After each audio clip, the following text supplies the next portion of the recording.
Working with professional writers in this industry, most people don't get it on their second draft. It's just not enough time, and it takes a whole lot of energy and to be able to correct everything. Pick your battles in which notes you're going to address. Sometimes some of the notes are just silly. Some of the notes the people just didn't understand. They just didn't get, right?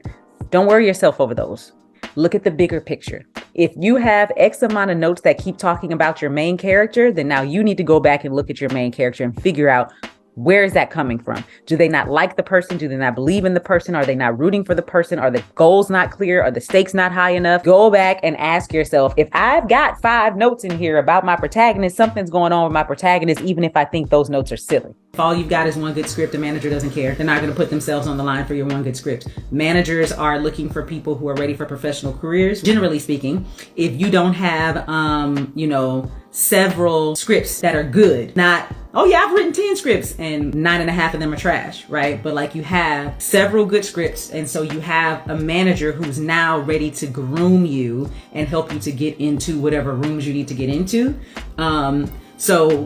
But just having a good script is a tough place to start with a manager, because, they've already got people. In my opinion, if you have a way in, use that way in.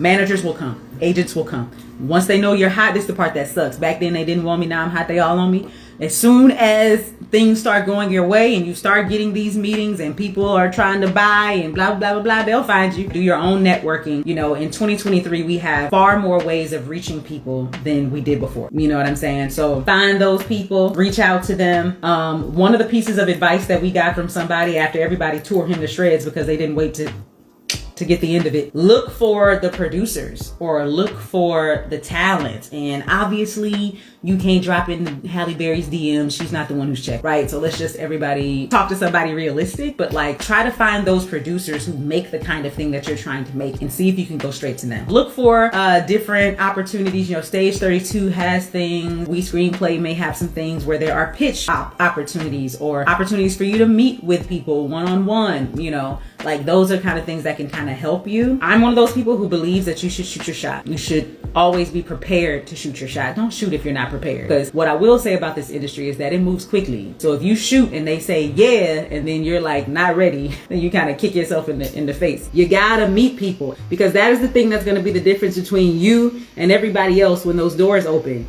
And meeting people doesn't always mean pitching yourself. People in Hollywood are always getting pitched at. They know that's what you're talking to them for. You know what I mean? Just be a person and just hang out and be cool. You should, as a creative, care about what creatives are making and how they are being used and misused. And if you don't care, that's okay too, because as an individual, you can care about what you want to care about. But as someone who is a creative, who is out there putting in just as much work as the people who are in Hollywood, then you should understand what it means for you to undercut what they're trying to do. The work that they're doing right now, the fact that they're not getting paid right now is going to help you get paid more later. Is it wise to give your treatment to a producer? Sure, if you trust them. Sure, if you vetted them and you know them and your idea or your concept, your story has been copywritten, you can copyright a treatment and you can send it. Treatments are used for pitching.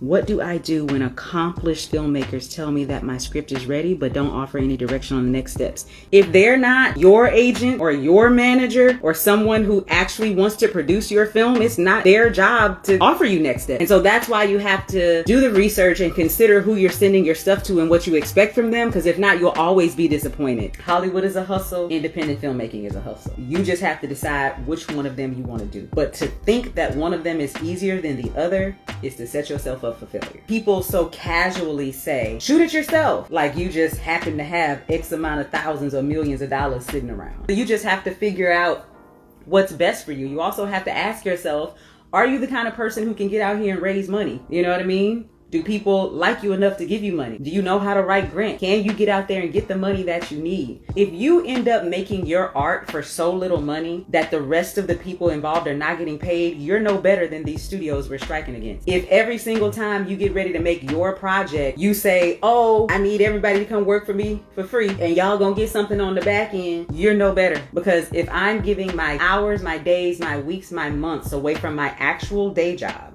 away from my side hustle, away from my family to make your art, you need to be paying me. I can't tell the bill collector that I'm going to give them the money on the back end. You know, I'm going to say it as many times as I need to. You don't have to like your notes, ladies and gentlemen.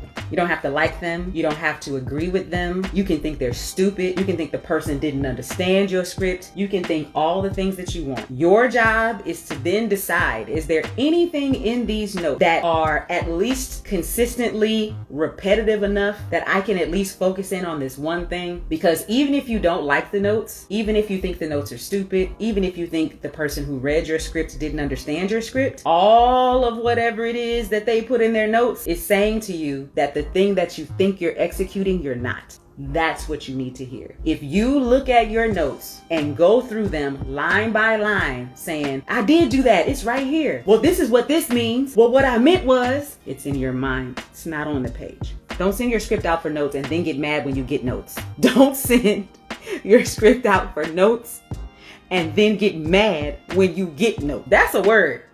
That is a word. And that's it. Want more content? Like, subscribe, and for notifications.